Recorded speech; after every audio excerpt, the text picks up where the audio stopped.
விக்கிரக ஆராதனை. அவர்கள் ஓரேபிலே ஒரு கன்றுக்குட்டியை உண்டாக்கி வார்ப்பிக்கப்பட்ட விக்கிரகத்தை நமஸ்கரித்தார்கள். தங்கள் மகிமையை புல்லை தின்கிற மாட்டின் சாயலாக மாற்றினார்கள். எகிப்திலே பெரிய கிரியைகளையும் காமின் தேசத்திலே அதிசயங்களையும் சிவந்த சமுத்திர தண்டையிலே பயங்கரமானவைகளையும் செய்தவராகிய தங்கள் இரட்சகரான தேவனை மறந்தார்கள். ஆகையால் அவர்களை நாசம் பண்ணுவேன் என்றார். அப்பொழுது அவரால் தெரிந்து கொள்ளப்பட்ட மோசே அவர்களை அவர் அழிக்காதபடிக்கு அவருடைய உக்கிரத்தை ஆற்றும் பொருட்டு அவருக்கு முன்பாக திறப்பின் வாயிலே நின்றான். இஸ்ரவேல் ஜனங்கள் வனாந்திரத்திலே ஒரு பொன் கன்றுக்குட்டியை உண்டாக்கினார்கள். அது ஒரு வார்ப்பிக்கப்பட்ட விக்கிரகம்.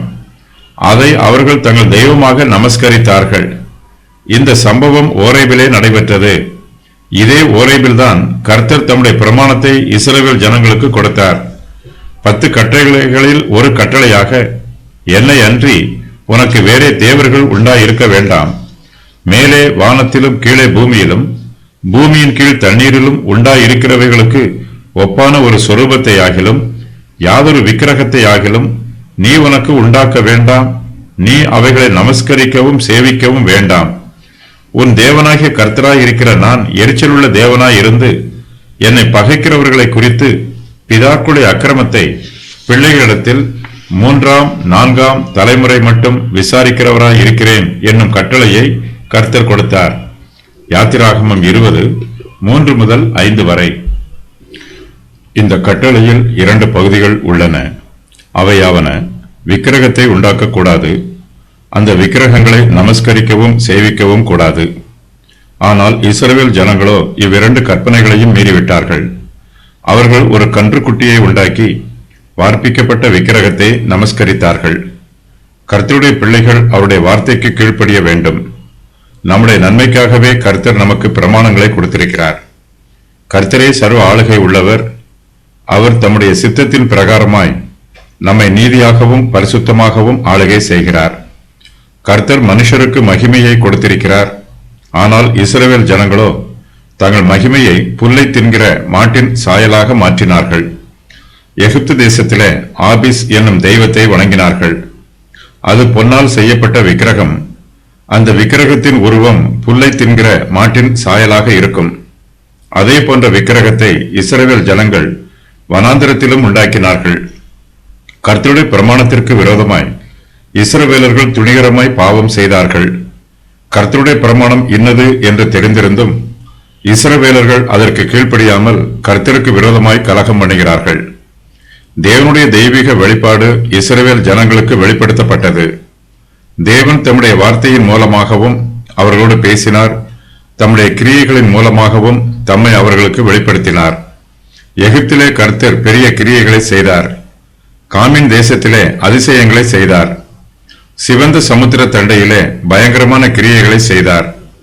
கர்த்தரே இஸ்ரவேல் ஜனத்தாரின் இரட்சகர். அதிசயங்களையும் அற்புதங்களையும் செய்து தங்களை ரட்சித்த இரட்சகரான தேவனை இஸ்ரவேலர் மறந்துவிட்டார்கள். தம்மை மறந்த ஜனங்கள் மீது தேவன் கோபப்பட்டார்.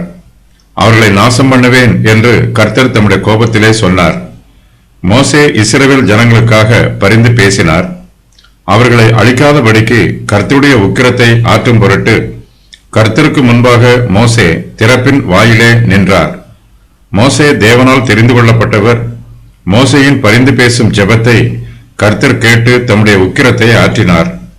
மோசே இஸ்ரவேல் ஜனங்களுக்காக ஜெபித்திருக்கவில்லை என்றால் கர்த்தர் தம்முடைய உக்கிரத்திலே இஸ்ரவேல் ஜனங்களை நாசம் பண்ணியிருப்பார்.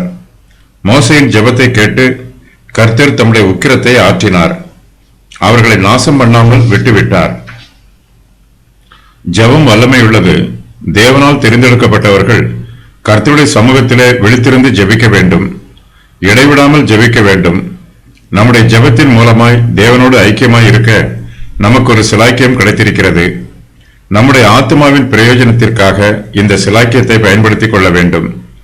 மோசே கிறிஸ்துவுக்கு அடையாளமாய் இருக்கிறார். மோசே தேவனால் தெரிந்து கொள்ளப்பட்டவர். கர்த்தருடைய இருதயம் மோசேயை குறித்து சந்தோஷப்படுகிறது. இந்த பிரபஞ்சத்தில் பாவம் நிரம்பி இருக்கிறது. எல்லா மனுஷரும் பாவம் செய்து ஏகமாய் கெட்டுப் போயிருக்கிறார்கள். பாவத்தின் சம்பளம் மரணம். பாவிகளுக்கு அழிவு நியமிக்கப்பட்டிருக்கிறது. நம்முடைய கர்த்தராகிய இயேசு கிறிஸ்து பிதாவின் சமூகத்திலே நமக்காக பரிந்து பேசுகிறார். தேவனுடைய கிருபையும் இரக்கமும் இயேசு கிறிஸ்துவின் மூலமாய் நமக்கு கொடுக்கப்படுகிறது. பழைய ஏற்பாட்டு காலத்திலே மோசே இஸ்ரவேல் ஜனங்களுக்காக கர்த்தருடைய திறப்பின் வாயிலே நின்று ஜெபித்தார். கர்த்தர் மோசேயின் ஜெபத்தை கேட்டு இஸ்ரவேல் ஜனங்களை நாசம் பண்ணாமல் விட்டுவிட்டார்.